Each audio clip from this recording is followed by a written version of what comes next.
He's just a little guy, but man, can he fight the #1 ranked flyweight contender. This division has really appealed to the fans over the last several years, and this man has made himself undeniable, gets his first title shot in the UFC tonight. You know, John, these guys are small, but I believe that is one of the most skilled divisions in the entire UFC, and this gentleman has really separated himself from the pack. He has done everything necessary to put himself right on the verge of doing something special. He believes that he's going to get it done tonight. Every part of him believes that he's the best. Now he has to go out and show it. No man should weigh 125 pounds. I mean, let's be honest, but that is a package of skill and will and grit that looks a whole lot like the future champion.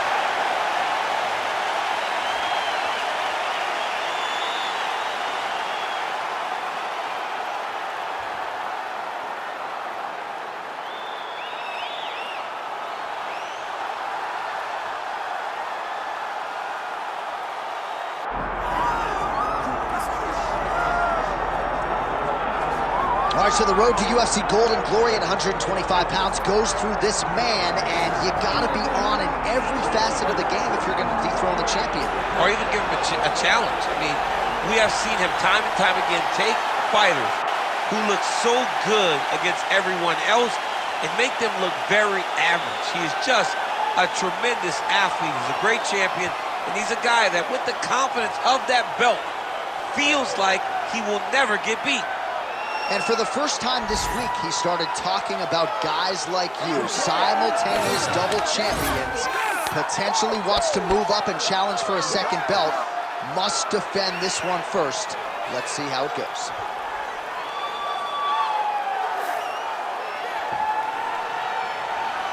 Well, so much UFC history has played out here at T-Mobile Arena in Las Vegas, Nevada. Plenty more where that came from tonight. The athletes are ready to go. Our tale of the tape for this flyweight championship fight. Here once more is Bruce Buffer. Ladies and gentlemen, this is the main event of the evening.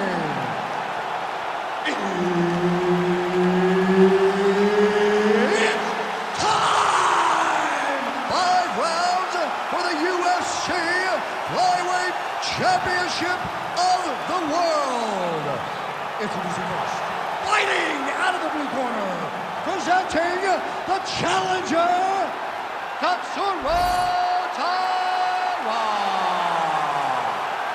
And now, introducing the champion, fighting out of the red corner, presenting the reigning, defending, undisputed UFC Flyweight Champion of the world, Joshua the Fearless Man!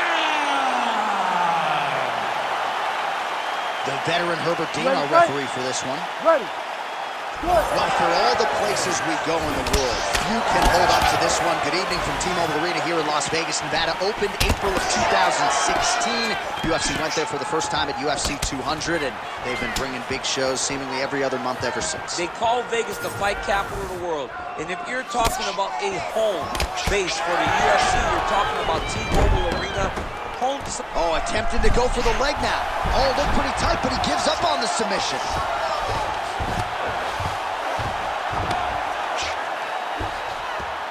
Inside control, you got a ton of options. He goes knees on belly. Pretty good head movement. He's avoiding a lot of these ground strikes.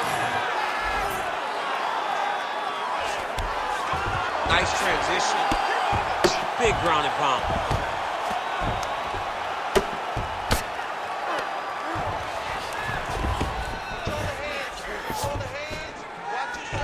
Now he's got good body position. Yup.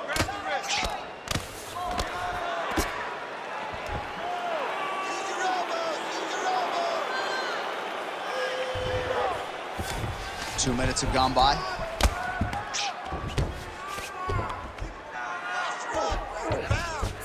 Oh, he's trying to pin that arm in the triangle now. Ooh, arm triangle's in tight. It's getting in very tight. That's it. That's the end of the fight. It's gotta be. Oh, he gets out. He was able to get his momentum going back towards his opponent and back in the opposite direction.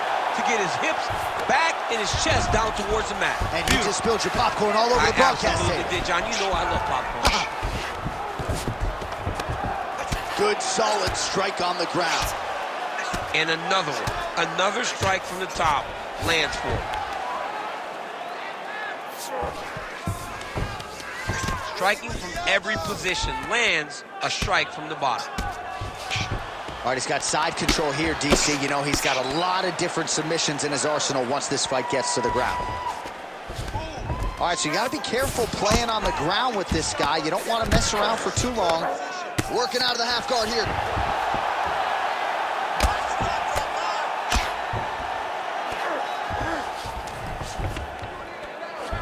Under a minute now to go in this one. Man, this is some serious ground and pound here, DC. He's not just now trying to trap an arm. Oh, he's in trouble. You gotta be kidding me. How did he get out? He just stayed calm. Was able to withstand the fire, and now he finds himself out and safe. Trying to recover full guard there.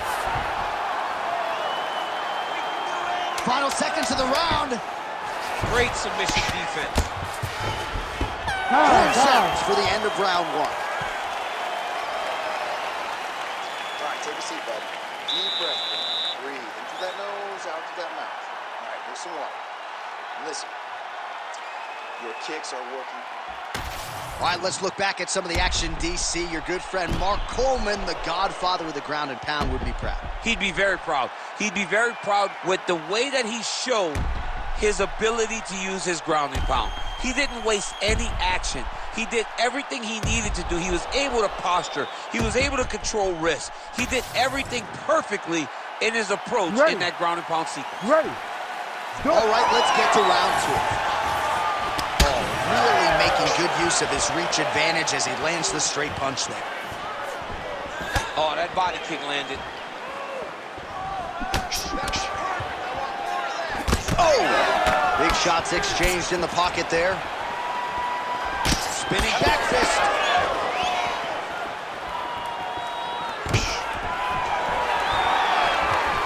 Oh, stuffs the takedown without issue. Immediately gets the underhook. And they separate after exiting the clinch. Oh! He's got him hurt here. Now working the body with the elbow.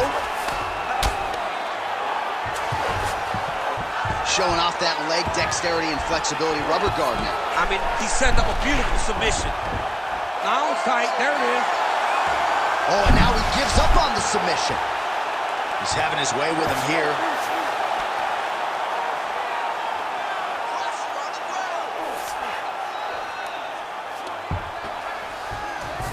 Now he's going full mount.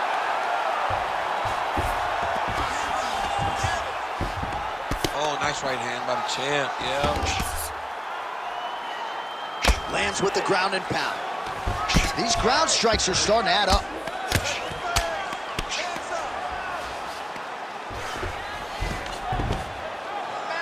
Mount him. Nice strike lands from the bottom fight. Making all these shots count. This is some exhausting work, man. I mean, it is so tiring to be fighting in this way. So much wrestling, so much grappling. Tatsuro Taira here. Oh, he's got the submission locked in now. It looks like the Dart choke is in. He's got it locked in now. What he's got to do is start to feed his hips, try to hook the leg so that his opponent can't roll to his back. Oh, he's getting submitted. Oh, that was deep, but he got out. That was beautiful submission defense by this guy. And now he reverses position. Wow. He's in the mount. Oh, big pop from the crowd as they get back to their feet after a pretty scintillating grappling battle there on the ground. Well, it's an educated crowd, John. They appreciated all the grappling exchanges and how skilled both of these men are. They're finally starting to open up a little bit.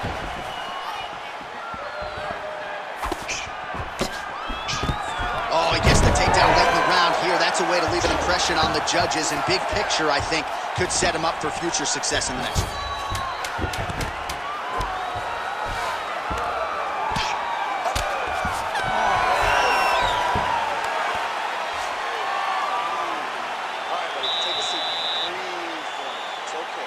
All right, that's the end of the round, so the complexion of this one may have changed a little bit. You see the cut above his eye sustained in that round. One of the best cut men in the business. He'll get in there and try to close it up before it becomes a bigger issue than it already is. All right, we will now re-rack some of the highlights for you from that previous round. We'll try to find the shot that caused the cut above his eye that is now leaking significantly down and compromising his vision. Yep, there it is. The one that landed that really opened him up. That cut is in a bad spot, too. Yeah. Right over the eye. So that blood starts to leak down. It starts to really impair the vision. It's going to be on his opponent to try and circle away from the power. Huge shot finds the target there. Great shot lands. Now he's got to go find that follow-up attempt. The kill shot is what they call it to go and end the fight.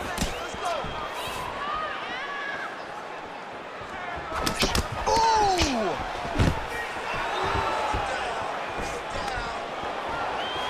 And now some separation.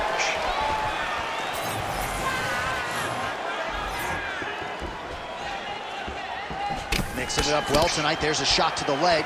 The issue with that kick, as effective as it is, one gets checked, you have the Anderson Silva situation. Changes his stance. You'll see a lot of this from this fighter. Oh, he is out. How good is that? That is phenomenal submission defense by this young man.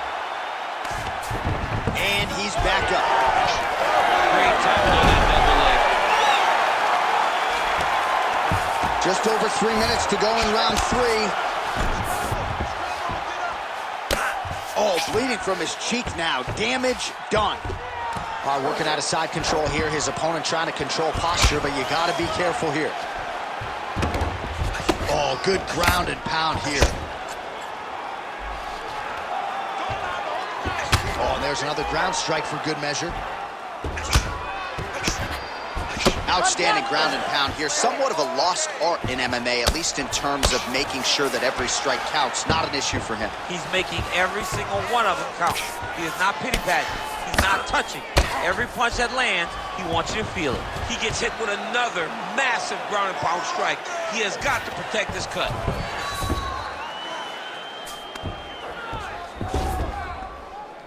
Oh, flattens him out now. This could be the beginning of the end.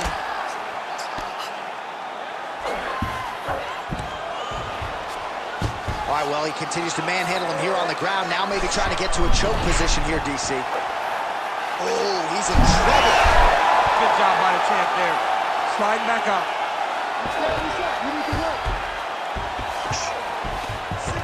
Nice. Champ, these submission setups aren't that bad, but he keeps getting denied. Yeah, because he's not panicking. He's taking his time. He knows what to do whenever something is coming in his direction. It's beautiful. It's beautiful to watch a guy comfortable even when he's under attack. 20 seconds now remain in the round.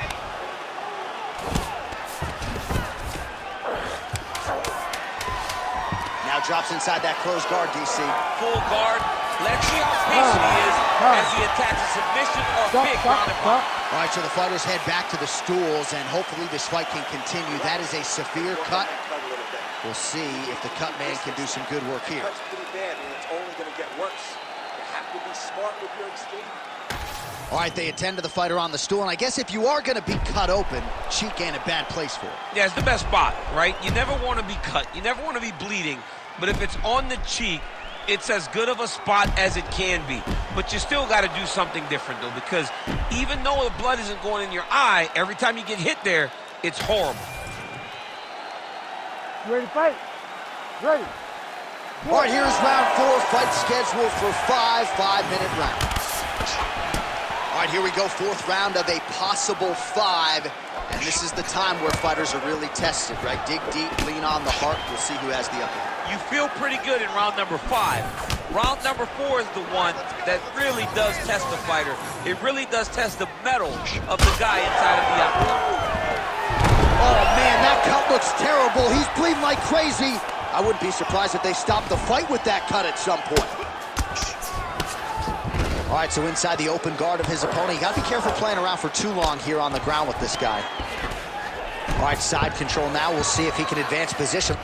All right, north-south position now, DC. We'll see how he chooses to advance from here.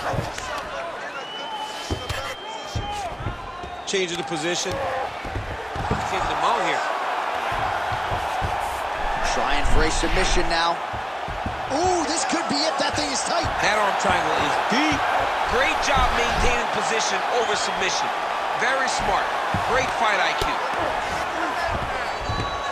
Under 3 minutes here to go in the round.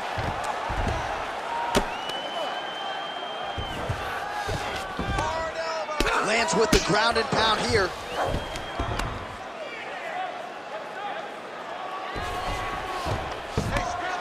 Well, the crowd continues to react with every passing land, but if you're the referee or even the corner, somebody's got to get involved, I would think. Somebody's got to do something. It's getting very uncomfortable to watch this. And as the crowd gets excited, there's also a little bit of that. Yeah. I don't want to see any more going on in their reactions. And now he's got the back.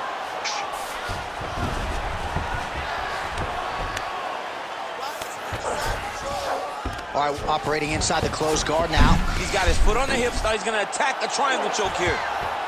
Look for him to try to move the arm across so he can start getting head pressure down. Oh, he got out. You need to work, let's get this up. Let's work.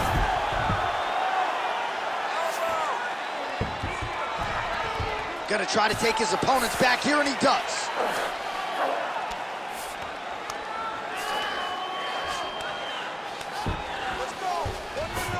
Oh, right into mount.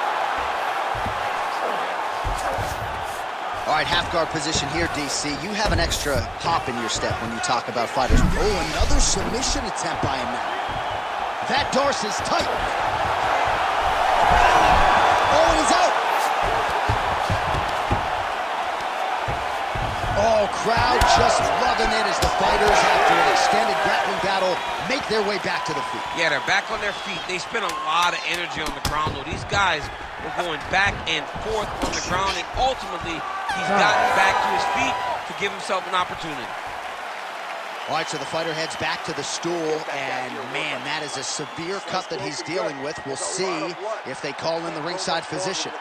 All right, that's the end of the round, and you see the cut on the cheek. That thing is getting downright nasty. It is getting worse here by the minute, and you got to wonder to what extent does that impact him moving forward here in this fight? You at least have to ask the question. All right, let us show you all that was done in terms of the damage in that previous round. He has got a huge gash on his cheek. I mean, there was that shot right there. That one landed and opened him up. What a nasty combination thrown by his opponent. But this cut now is another issue to deal with. He's got one of the best fighters in front of him, and he's dealing with this cut on the cheek.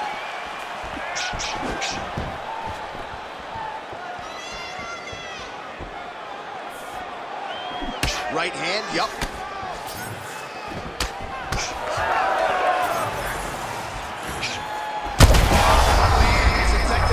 Punches we've seen all night.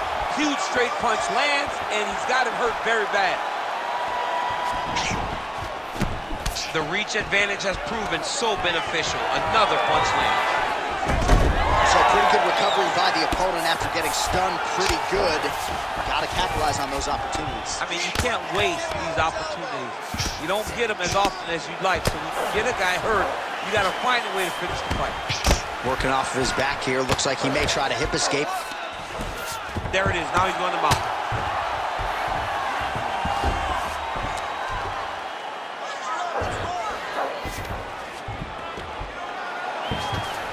All right, right into side control here, DC. Biggest difference between half guard and side control? Well, side control to me feels like a little bit less control because now my legs aren't really doing anything anymore. Now I'm controlling you with my upper body. So I've got to be... Oh, nice headlock. I think he's got it. It's deep. Oh, that's got to be it. Wow, he gets out and now reverses position. Beautiful submission defense by this guy. He was constantly under attack. Grappler's delight tonight. Oh, good shot landed there from the bottom. Oh, nice.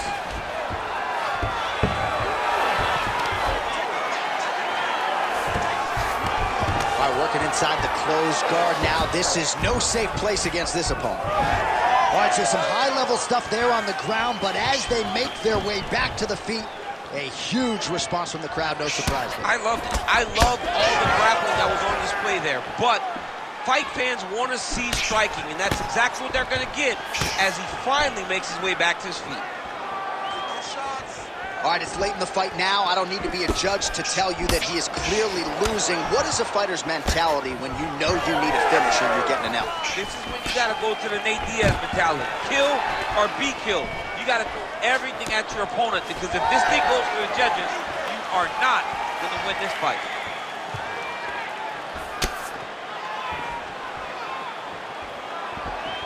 "20 seconds to go in the fight." Back and forth we go.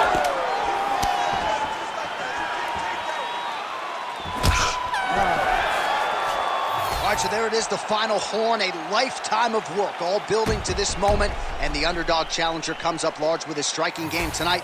He's going to be the new champ. I mean, he came up big in a massive spot.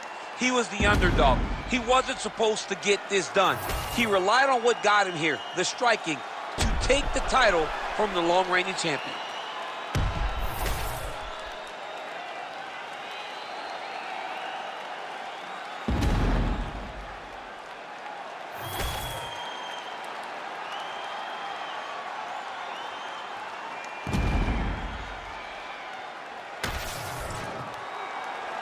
Official decision now in. The buff has it. Ladies and gentlemen, after 5 rounds, we go to the judges' scorecards for a decision. The judges score the contest 48-47, 49-45, and 48-46. Declaring the winner by unanimous decision, and new undisputed UFC Flyweight Champion of the World, Tatsuro Taira. All right, so the fight goes the full 25 minutes, but in the end, we crown a new UFC Flyweight champion. Congratulations to the new King of the Flies. What an effort here tonight as he rests